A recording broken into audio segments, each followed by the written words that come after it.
Right. Good afternoon. My name is Raquel Weiss-Fusco, Managing Director at Elite Studio E, and I am on the SHFM Board of Directors as Senior Supplier.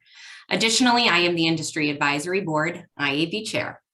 On behalf of SHFM and IAB, we welcome you to Technology Hacks Found to Overcome the Labor Shortage, Entice New Employment Engagement with bragworthy Amenities. The Industry Advisory Board, which represents top suppliers across the industry, always strives to bring informative and innovative content to our members. The IAB, now more than ever, knows we are in need of critical and valuable educational sessions as the workplace is ramping up again, yet striving forward with new challenges. We hope today's session answers some of your questions and aids us in navigating the return back. And a special thank you to our panel and the IAB members for your continued time and commitment. I do want to stop and say a big thank you to our generous annual sponsors. With their support, we can deliver outstanding educational events like this one. Thank you so much. Before we jump into this session, I do want to mention a few housekeeping items. Be sure to say a friendly hello to your SHFM family in the chat. We also encourage you to ask questions throughout the session. To do this, please use the Q&A box in your toolbar. This session is being recorded, so it can be played on demand.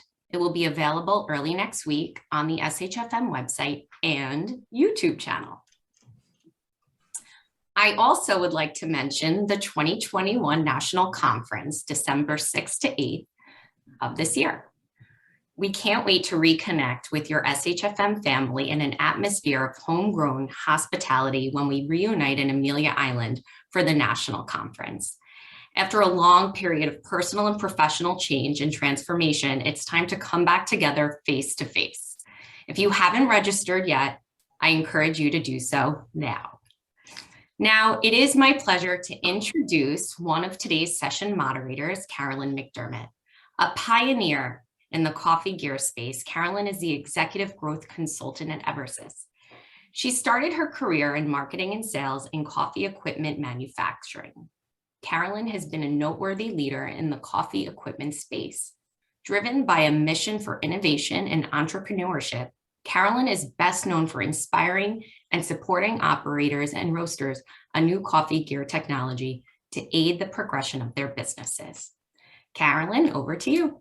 Thank you very much. I would like to introduce our co-moderator, and that's Maria Cleveland. And Maria is a food and beverage professional. Her specialties are business development, strategic planning, finance, and operations. And she is a veteran in the specialty coffee community, working with brands like Peet's and Equator, and was well known in bringing Starbucks to the airport operations. Today, she's the sales director for North America for Ernex. And she also, in her free time, which I don't know what that would be, but in her free time, she supports the IWCA, which is the International Women's Group, and works for gender equality. She has her degree, a Bachelor of Science in Business degree in Hotel Administration from Cornell University. And Maria is going to introduce our panel.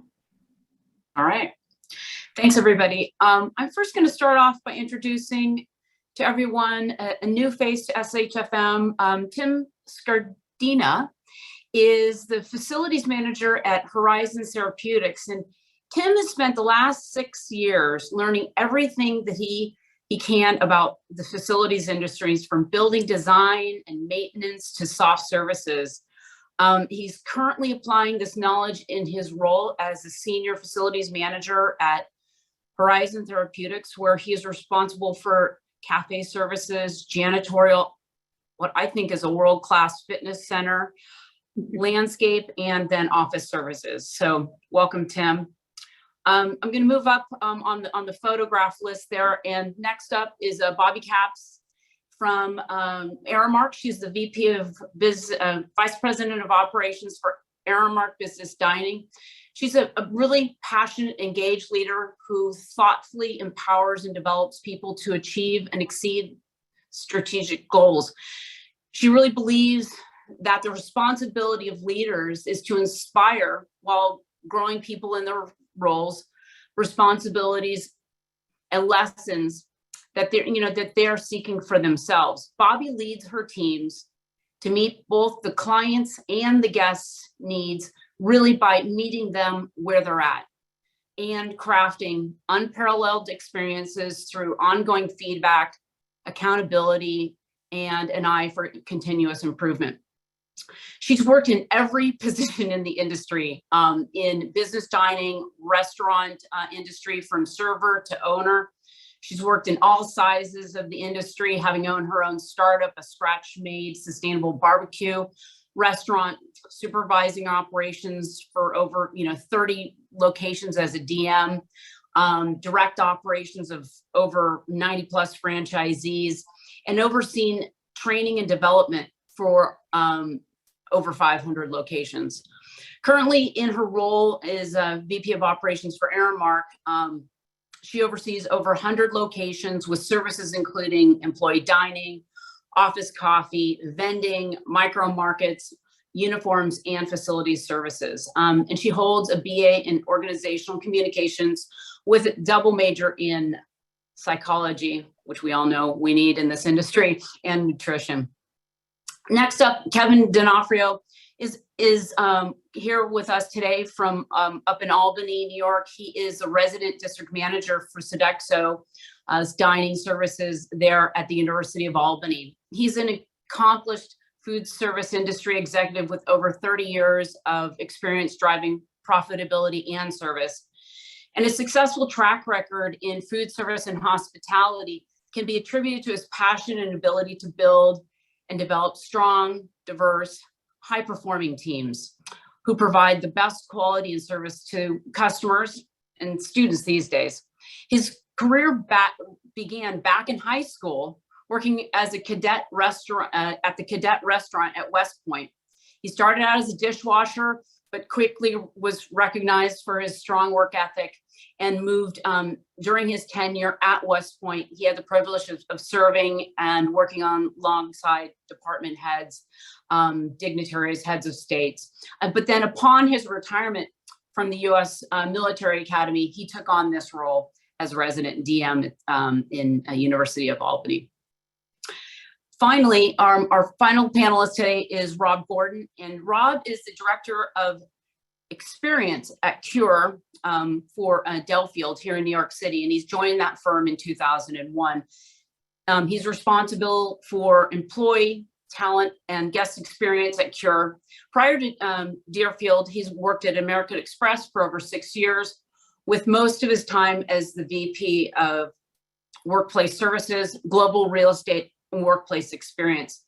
Before American Express, Rob was the hospitality manager for Marsh McLellan Companies, and then prior to that, executive director of university event management at Columbia University, and several years in food service and retail services at Memorial Sloan Kettering Cancer Research. Rob holds a BS in Mass Communications from Towson State University down in the great state of Maryland. So welcome, everybody. We're excited for a very exciting panel today. Carolyn, back to you. Thank you, Maria. As Maria just highlighted, a panel of really distinguished industry leaders, and they're going to share their experience on what they adopted to address the needs for today. We know that we're going to talk about technology projects, many that were on the future nice to have lists, and they were adopted during the pandemic to address the needs that we have in the non-commercial food service space. So we're going to talk about labor shortages and what kind of technologies they adopted to make bragworthy amenities and experiences.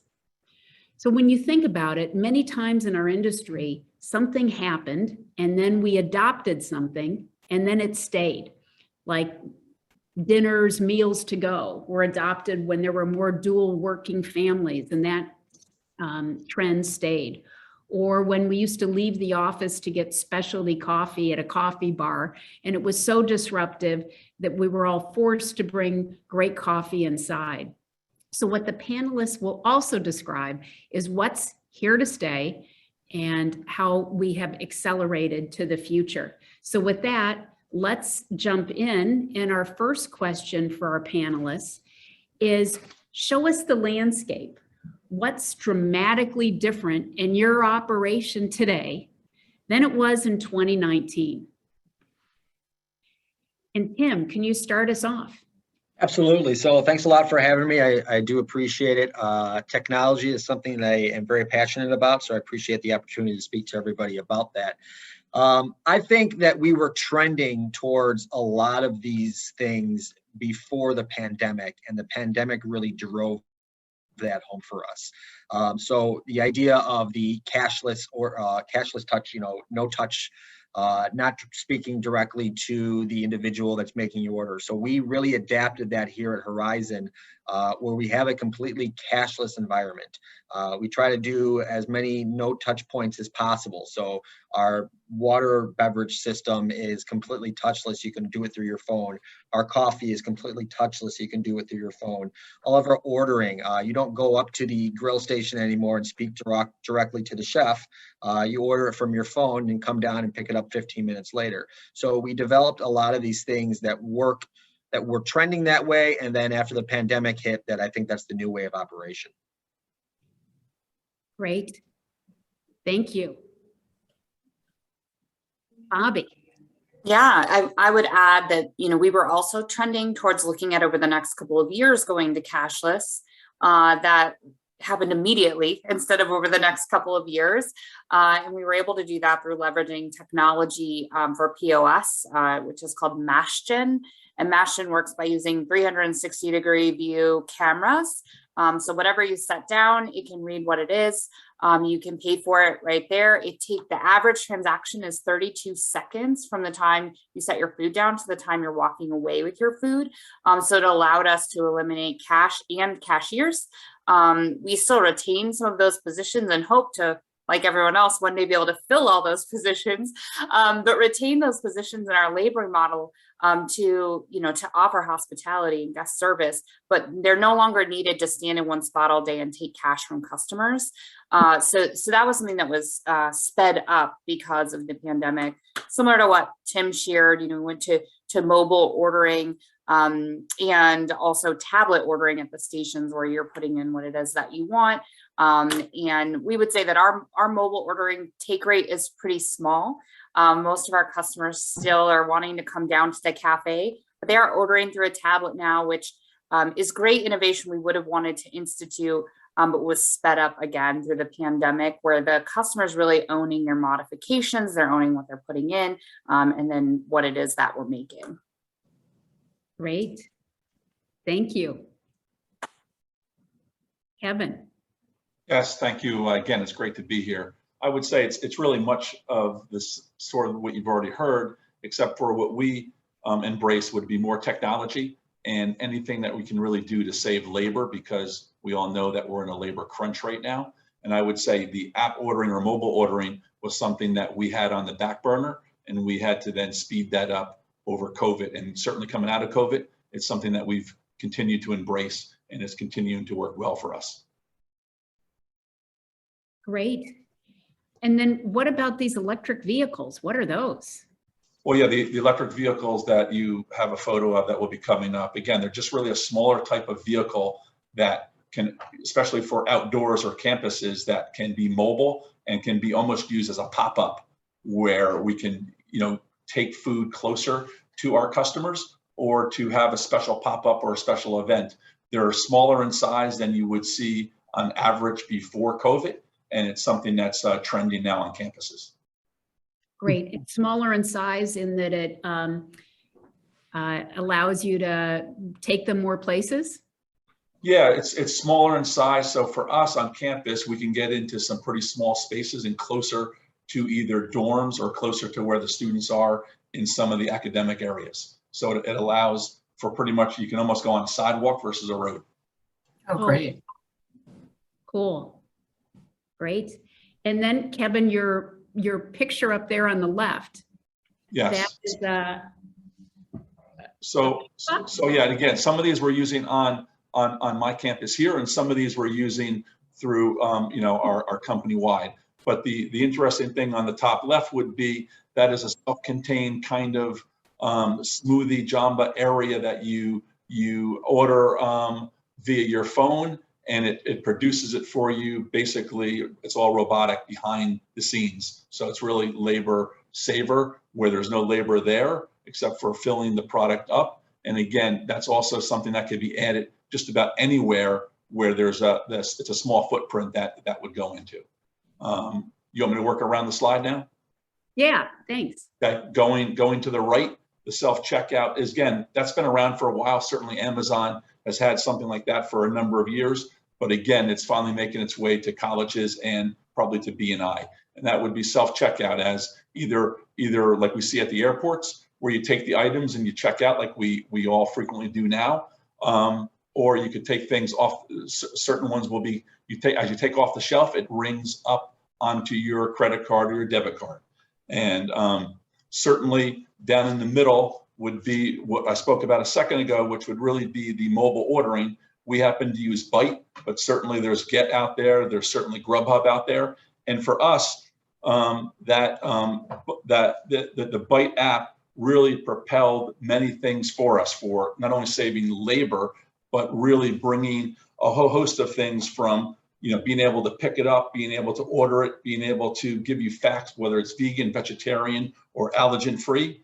You can earn points. And again, it tells you, you know, the menus and what locations, how busy the places are with heat mapping. And you can also make a reservation. So that one app for us can do it all. And, you know, we also see about 45% of our transactions are on mobile ordering, which again, I think that's only going to grow. And as it grows for us, it'll transfer then into the next stage of their life, which would be the workforce, which would be B&I. So for us, that really works really well. And I think it's only going to be enhanced over the years. Wow, that's a big percentage. Thank you. Cool. Maybe we're going to move to a next slide. It sounds to me that there's been somewhat of, you know, integration of facilities with your roles and stuff. You know, how has that changed the scope of your responsibilities post-COVID? Rob, can you speak to that? Sure. Well, you know, I think the first piece of it is how we use space, right? With now everybody coming back to the office and the work from homes and a bunch of the different opportunities and then the flex relationships, there's a lot of office space that's available that we're trying to figure out how the best way to use it. So that's one of the pieces. And I think, you know, engaging colleagues has become a very different look. You know, it's become what we're looking to do in our environments is making people comfortable when they come back to their creature comforts of what we're calling home. And with that, you know, we're trying to create those moments that you have, like what you've had at home, but on site. So whether it be fun games and those types of things, you know, the years ago, like we would be, oh my God, we can't put this stuff in our buildings. Now we've all these fantastic things that we're trying to add to engage people so they don't walk into the same building that they did on March 12th, 2020. It has to look different. It has to be different. So that's kind of what we're seeing, and we're building towards that. And the facility world really kind of brings it together. And I know Tim's got some fantastic things that I think he wants to share. So I don't mean to set you up on that one, Tim, but I figured this is a good one to toss to you. Absolutely. We have some really good amenities. So I like what you hit home there, Rob, was that how my responsibility has changed is we've had to make the workplace feel safe again. And how did we do that? Something that we really had to think about. And, you know, do you add the hand sanitizing stations and you add the floor decals and the social distancing signs and all that stuff? But then once everybody's back into the office, how do you keep them in the office? I mean, they've been at home for the last year and a half, 2 years. How do you keep them coming back to the office? And so what we did is we did a lot of fun amenities. I know I'm jumping ahead a little bit, but we were building a new campus. And so we said, we're going to build a softball field, and we're going to build a basketball court, and we're going to build golf simulators. And we went as far as to build a bowling alley. We're going to build a bowling alley. So employees come in and, you know, on their lunch break, they can go and they can bowl some balls, or they can go hit in the golf simulator, or they can join a softball league, or we got a soccer field. Just a lot of great amenities. And it's funny because during the summer months, we had roughly about 35–40% of our population coming into the building. And a lot of people said what drew them in was the participation in the extracurriculars, was being able to come in and after work, go play softball, being able to come in and on their lunch, be able to bowl a few balls. So really, I think that's what, and those are some extravagant ideas. And also I know there's places that are doing free lunch and that type of stuff to draw people in. But I think the workplace looks a lot different now after the pandemic. Yeah, that's crazy. And Bobby, I recall you talking a little bit more about how your role in the organization has pivoted a little bit as well. I think it accelerated the desire from our clients of wanting one person to talk to who has an understanding of the full scope of services that they're receiving, right? So while I live in business dining, I'm accountable to the client for business dining, for uniforms, for facilities, for our refreshments and office coffee.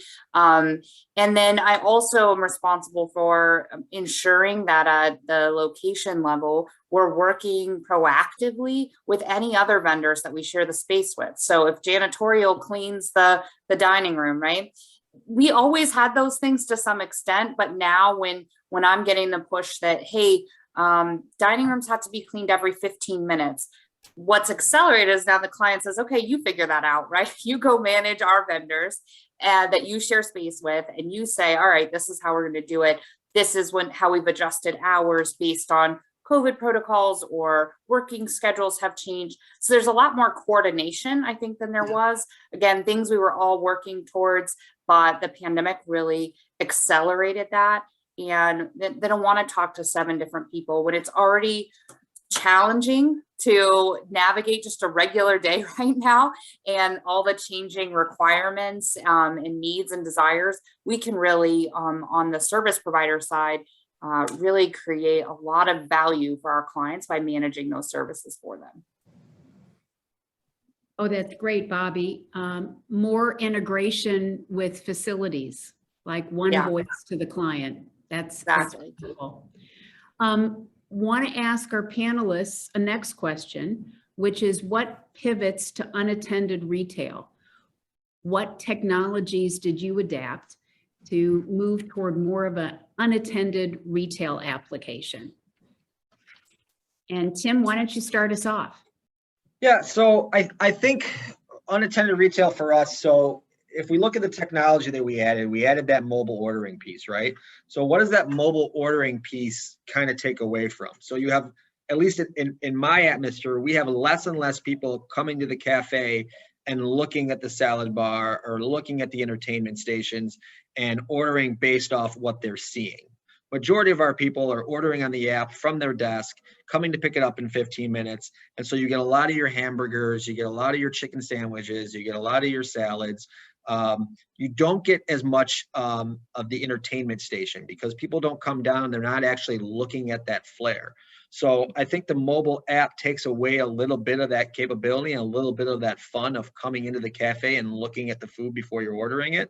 So what we've tried to do is enhance our entertainment station so you have a more variety. So let's say it's a stir fry and you can pick from 10 different fresh vegetables to add to it.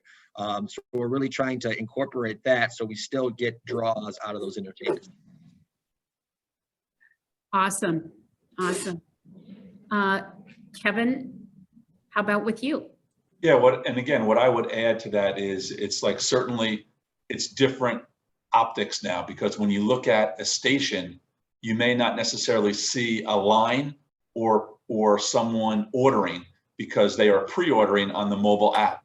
So that's something that you really have to get used to looking at, because when you're walking by, it may not seem like there's a line or they're busy, but then when you look at the pickup area, you can see the stack of items waiting to be picked up. So that's a little different. Again, for us, for technology also, outside of the app, in mobile ordering, which we really just talked about a second ago with me.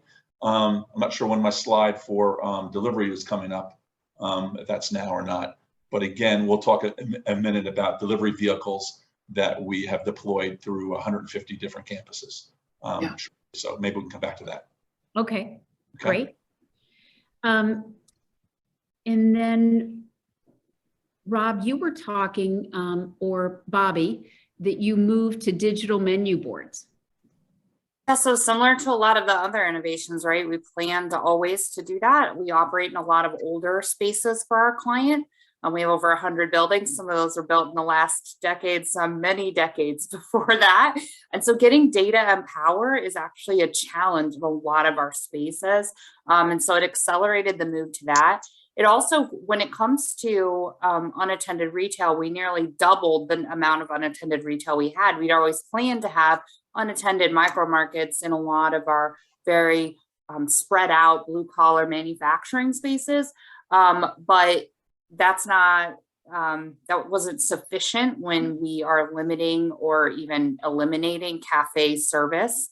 And so we doubled using the MashGen technology, and then also using Retail 365 in our unattended markets. We're also starting to roll out now the Bite cooler technology, which you scan your credit card before you open the door. Anything you take out, you know, it keeps track of when you close the door, it inventories itself, it knows what you've taken, and it charges your card. So some really smart things to help us manage that unattended retail where we don't have someone there. A great advantage of using that technology too is that it also knows, you can program it to know when things are going to go out of date.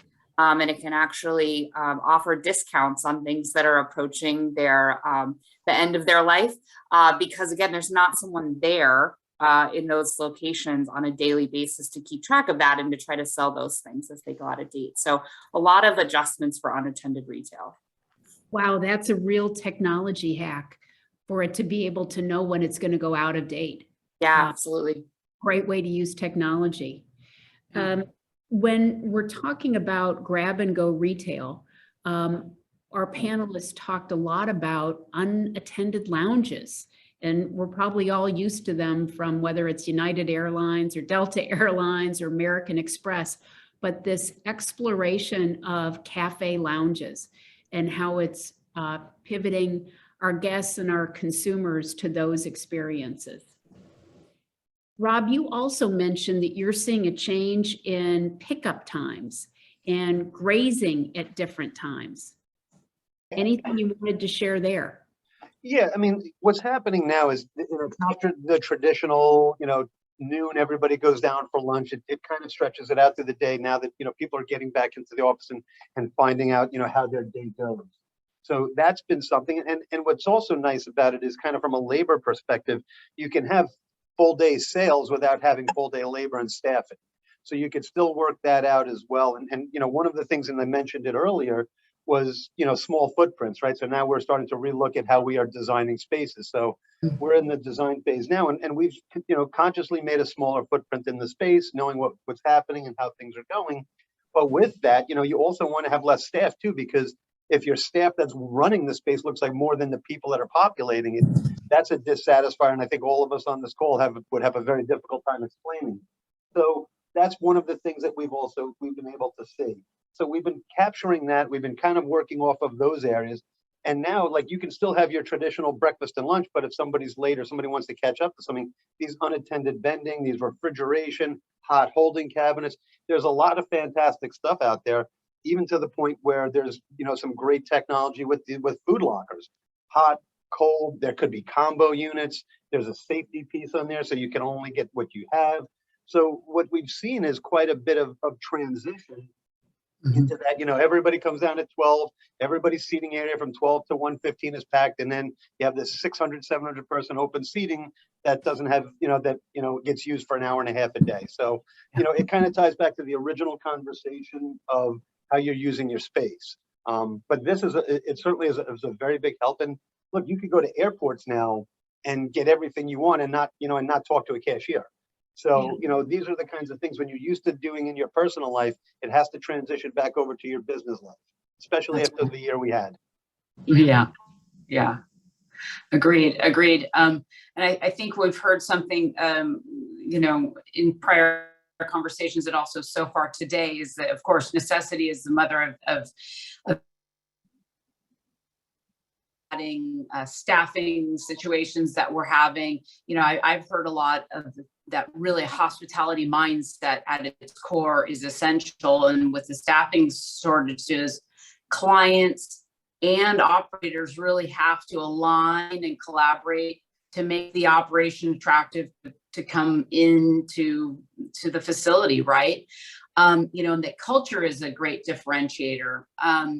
So Tim, do you have any hacks that you guys are using in terms of technology to help staff your operations? Yeah, in regards to technology, I guess it's how we use our labor more so, I guess. Okay. For us, our population wants to eat food obviously throughout the day, right? But labor wise, we can't keep our cafe open till 4 or 5 o'clock every day.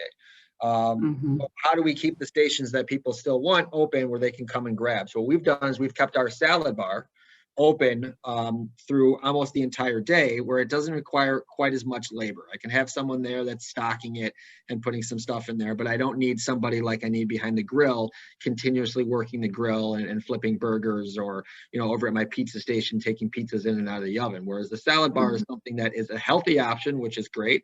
It's a sustainable option because we use a lot of we have a organic garden on site as well, so we use a lot of our produce that's made in the garden here into our salad bar, and it's an option that people have for the whole day, and I really don't have to use a lot of labor to run that. So that's a picture of our organic garden over there in the lower right. We harvest it every Tuesday. It's been on campus for about 10 years, and we use all of that local produce in our cafe. We actually have a Horizon Grown label that we stick with it. So if you see a Horizon Grown label in the cafe, you know that what you're eating was actually grown here on site. And then we have our amenity deck out there as well, where you can kind of enjoy the beautiful weather and look over into our organic garden. Oh, it's beautiful. Tim, when you think about that, that's great because it gives a better feel for what they're eating. And certainly when it comes to labor, I'm not so sure the labor situation for the labor market's going to help change anytime soon. So again, thinking of these things outside the box to reduce that labor, but still provide service, I think is where we all need to be thinking. Yeah. And Bobby, I think you've come up with some interesting ways to approach this as well. Can you elaborate on those a bit?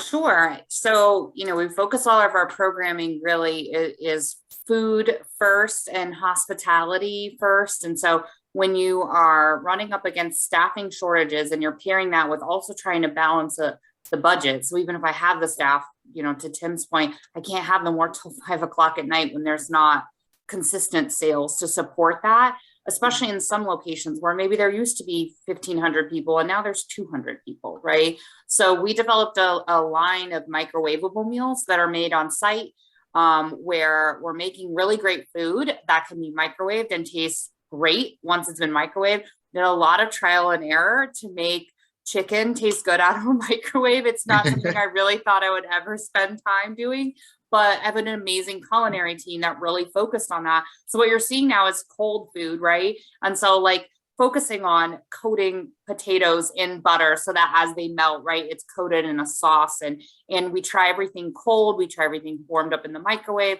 and we try it when it's fresh so that we know how close are we getting to what I would get if a chef was preparing this for you. And so that allows us both in our unattended markets, but also even where we have cafes that are closed or have one station open now instead of 5 stations, you can go and get a full meal of really good food, really good quality at a fair price.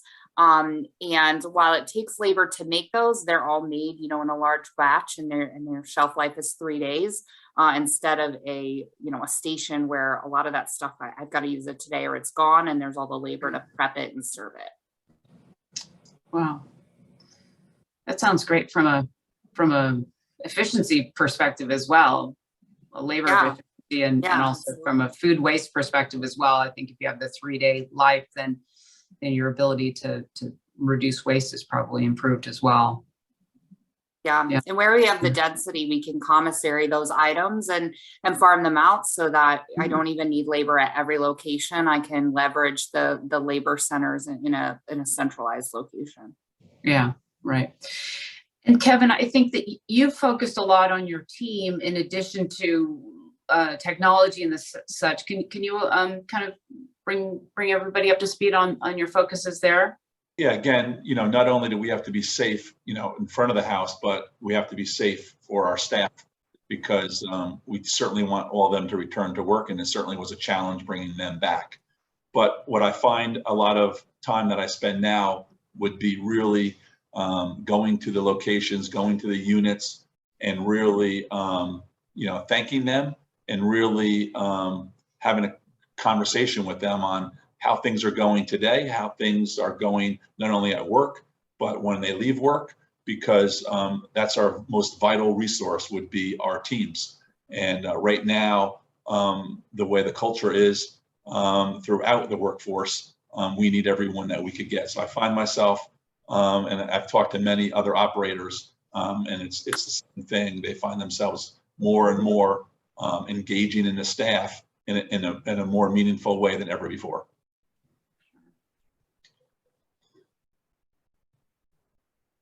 Great. And Kevin, tell us a little bit about the Starship, this mobile pool. I don't even know what to call it. What is it?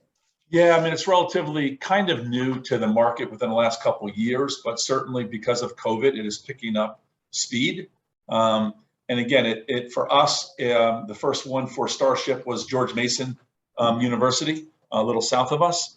And again, there's 150 campuses that we have throughout the U.S. And again, George Mason started with 43 robots going around the campus. And again, it's something to see. If we had a video, that would have been even better. But again, it has those 6 wheels, and you would order from your phone, you would order from your classroom, you would order from your room, and it would bring it to your door being the exterior door. And you would open it then with a code that is sent to you via your phone. And you could see there how, it could hold a couple of drinks and a couple of different meals. And it takes up very little space. And it really, the other win is it did not take business away from any of the units that were delivering with these robots. So you never want to cannibalize. And right now the stats are showing that that this type of delivery vehicle is not taking away current sales; it's adding to it between 10 and 20%. So those are very good numbers. Kevin, I think you've really raised the bar for B&I from the college and university standpoint of what they're going to be looking for when they come into the workplace after the technology that you guys have made available in the college and university area. Well, it's funny you say that because, again, I think we are teaching them what to look forward to, certainly when they go into your space. But I would say these are mostly mobile on the exterior of the buildings. But I would say, I would bet you that they'll be figuring out a way to have these things work within the building and in the elevator system. It's great times looking forward. That's super. And then Robert. Sure. So, I guess along with the title of Director of Experience, we better come up with something. Otherwise, I'm in trouble here. So, so what I would say to everybody is, we're, in the place that I'm at, we are looking at everything as a premium anyhow. So it's been really interesting and it's been nice.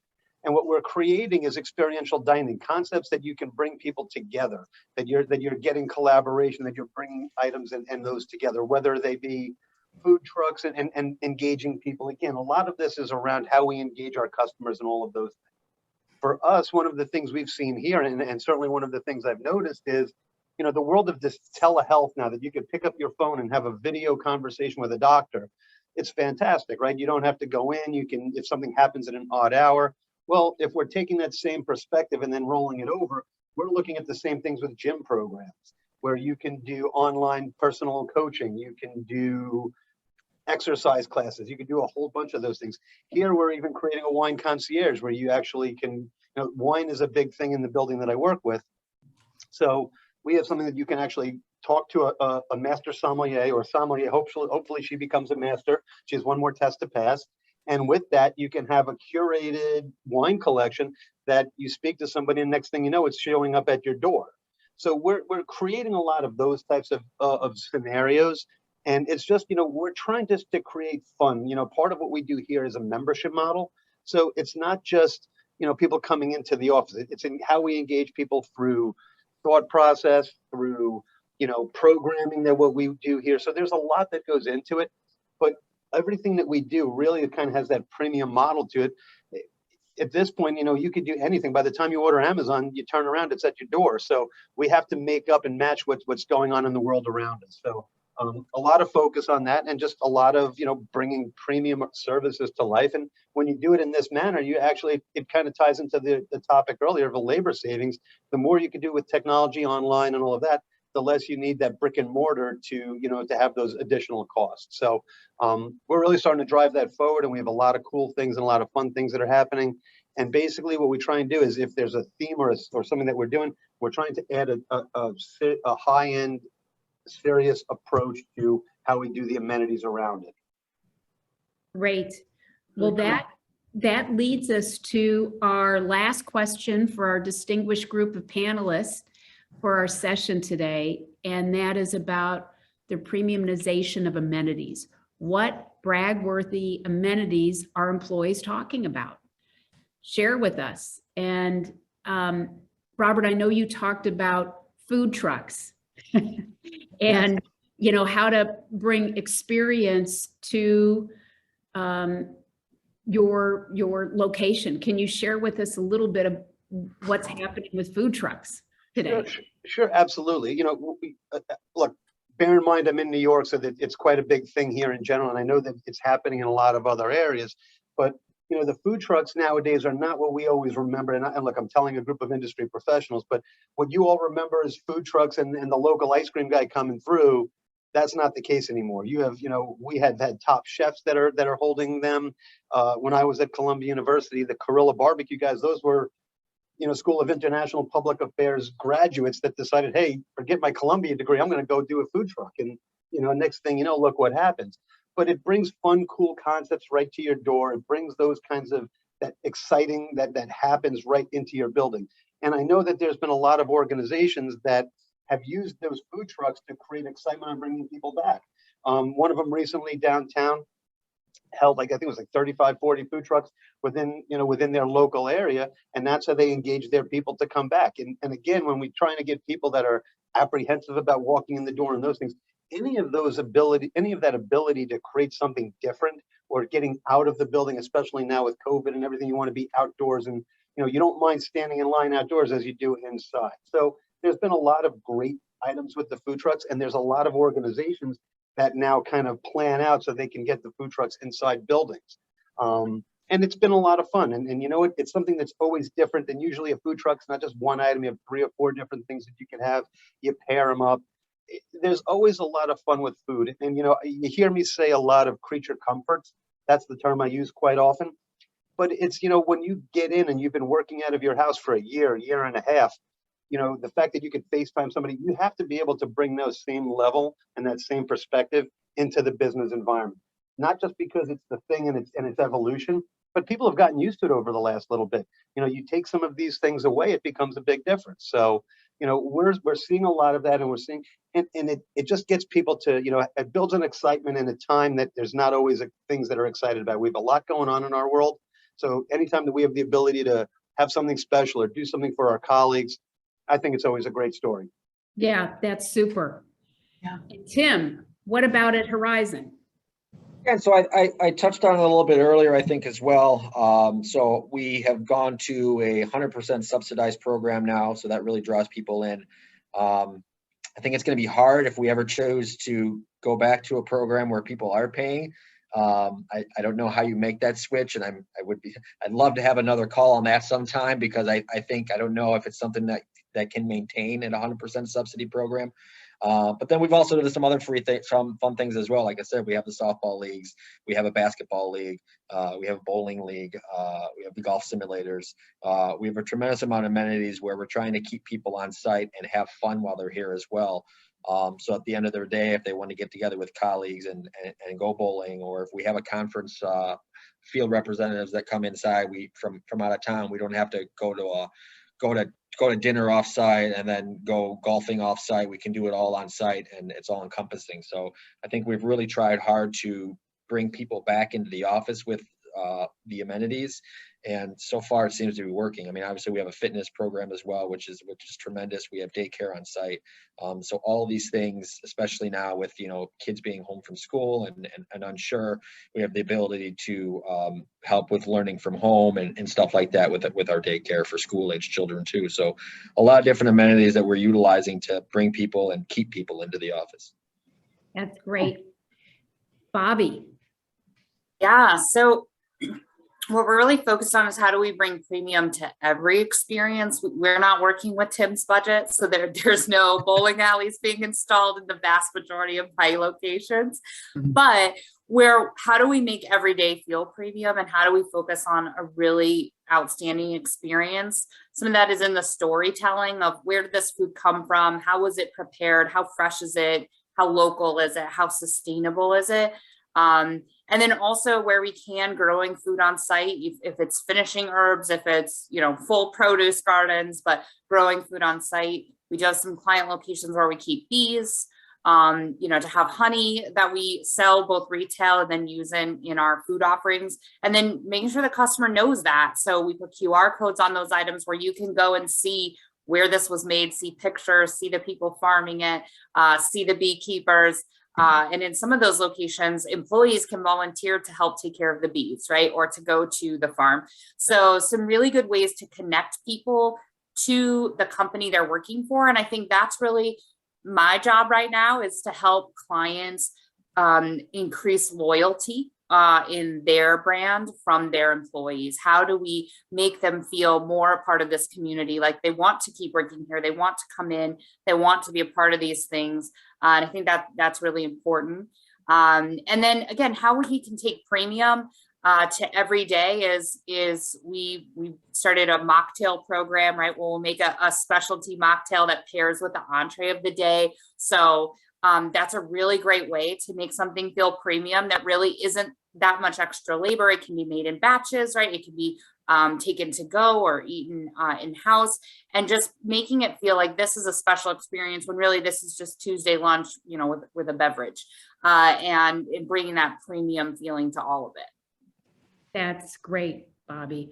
Well, I want to thank everyone for this outstanding session. This has been fantastic as we've talked about hybrid work and how we bring everything together, and what it looks like, brag-worthy amenities. I would like to look at some of the Q&A we have had coming in. I know there's some great questions, and to direct those to the panel. So Maria, any questions that you have seen come in? Yeah, sure. I definitely have. So Amy Franks put forth the question earlier. Everyone knows staffing struggles are real, affecting business models and even overall service. How are you handling or managing customer plus client expectations in this environment? So I think we've talked a lot about the hacks, but how are you managing the expectations with your clients? I can take that. I think it's a great question. And I think it comes down to one very important word, which is proactive. I think people are a lot more receptive to there being an issue or something's not quite right if I'm coming to you proactively and saying, hey, Maria, I want to let you know that that special chicken dish we're going to do on Wednesday, chicken has skyrocketed. Instead, we're going to use pork loin. You're like, oh, okay. But if you show up on Wednesday for lunch expecting that special chicken and I don't have it for you, that's different. So I think just being proactive, looking ahead and figuring out what do we think the issues are going to be in sourcing ingredients as they continually get more expensive, or we have, you know, just outages where we can't get them at all. And then continuing to deal with the staffing shortages. How can we proactively communicate what's going on? Okay. That's very important. Yeah. Getting ahead of things. No surprises. Classic project management. You want to be accurate, current, and complete information. And transparent. Say that again? I said, and transparent. Absolutely. Absolutely. Yeah. This was an interesting question from Damien. What is one change brought on by COVID that you hope sticks around? And what's one that you can't wait to see go away? I'll take a stab at that real quick. So one thing that I love is the cashless system. I love being able to go down and scan my credit card myself. I don't have to stand in line with a cashier and wait. I think it's much more self-sufficient. What I'd like to see go away, at least in our cafe, is the social distancing. I think that we are meant to sit together and eat together and enjoy our meals together. And I can't wait until the day that we don't have to block off the table next to us or the booth next to us, and we can fully open it up and have that experience where everybody is enjoying their lunch and enjoying being together. Yeah. Yeah, I second that. For cash, just to be gone, it's a huge time saving for the customer, but it also, on the operational side, it eliminates so much liability and time and counting drawers and then recounting drawers and then recounting drawers. It saves so much time. And also, it's a lot more sanitary, right? You don't have all of the concerns around the actual dirtiness of paper and coin money that you're dealing with. I agree, social distancing, and I hate mobile ordering. Unless I'm going to order the same coffee I always get at Starbucks, I want people to come to the cafe and smell it and talk to a person and pick out something that looks amazing to them instead of looking at a picture on their phone of a burger. I want them to come and see the special like barbecue burger that we made just today for them and choose their lunch that way. Interesting. All right, cool. This is an interesting question that I'm going to pose to y'all. Let's see if I can see it here. How are you controlling food costs, balancing between mobile ordering and traditional in-cafe ordering? For example, setting up stations so there are food forward for those that come in. If you have an increase in mobile and then you're essentially staging stations for a limited population. Like one time, I actually, during COVID, I went to a restaurant and then I waited longer than like 30 people that were coming to pick up the food. So maybe that's kind of what this person's getting at. How do you balance that? Your staff getting slammed with the mobile, plus then folks that want to go order and see and touch and smell.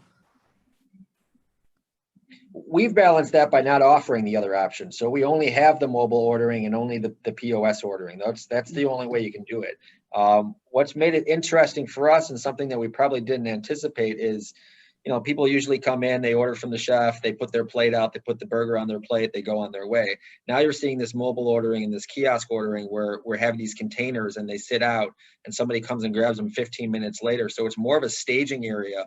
And where do we put our containers and how do we stage those? And do we have an ambassador that's helping you through your orders? Are we doing it by alphabetical so that you can come and grab your order? So I think that's more of an issue for us now, is how are we really placing that out and how are we getting those picked up and where are we staging it so it's not, so it's not even ugly looking, just people coming down and seeing a plethora of to-go containers sitting around.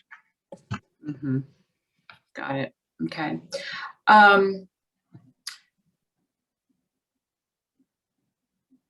Okay, let's see. Has technology helped with this reduced frontline staff pool? Are you finding challenges with finding frontline staff?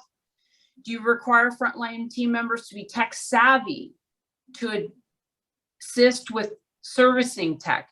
So does your team member, do they need to know the ins and outs of the app? And are you having issues finding team members that have these skills? I could jump in. I think just finding team members in general is difficult. Right. Yeah. That's the hard part. I think what's good is, and people have touched on this already, what's nice about the technology part, most of it is a lot of the administration and the background part of it, right?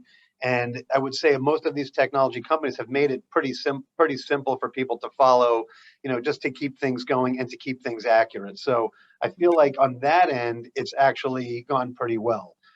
So I kind of sense that there's some good support that's come out of it.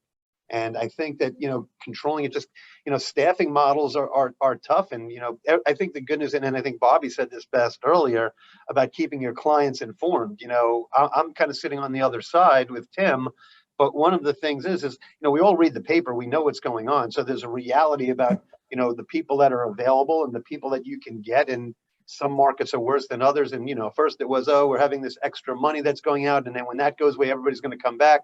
Well, that hasn't really worked either. So, at this point, we've always said, like, you could teach people something. So I think the technology and the people that are designing and building the technology know who their audience is. So, but again, I say that from the client side, I would probably go to some of the operators to either prove my point out or tell me I'm wrong. But, it's easier sitting in this chair, I would say. Yeah. Well, the rest of these questions we will need to save for our amazing conference. So, Raquel, I would love to turn it back to you. And again, thank you so much for the great insights and sharing what you've done from your leadership positions in your operations. Thank you very much. And back to you, Raquel. Thank you. Thank you, Maria, Carolyn, Bobby, Kevin, Robin, Tim. This was really, really, really insightful, but it was also extremely refreshing. Being honest, some of these sessions, unfortunately, had to be so real and raw about being at home and what that looks like. And this was a conversation where we were able to talk about us on the up and coming back and what it's looking like and how we're getting people back. And we're all excited to be back. So, it was a positive and uplifting conversation, and we could have spent another hour doing it. I can't thank you guys enough. And really quickly, there is something I do have to read off of because that was a little off script. But before we sign off, I do want to say another special thank you to our wonderful annual sponsors. There will be a survey after this that will pop up when you close out of Zoom. So please, if you don't mind filling that out, that would be great. And lastly, don't forget to register for the national conference at beautiful Omni Amelia Island Resort in Florida, December 6th to 8th, where we will all regather together finally. Thank you again for attending this Industry Insight session, and have a wonderful afternoon.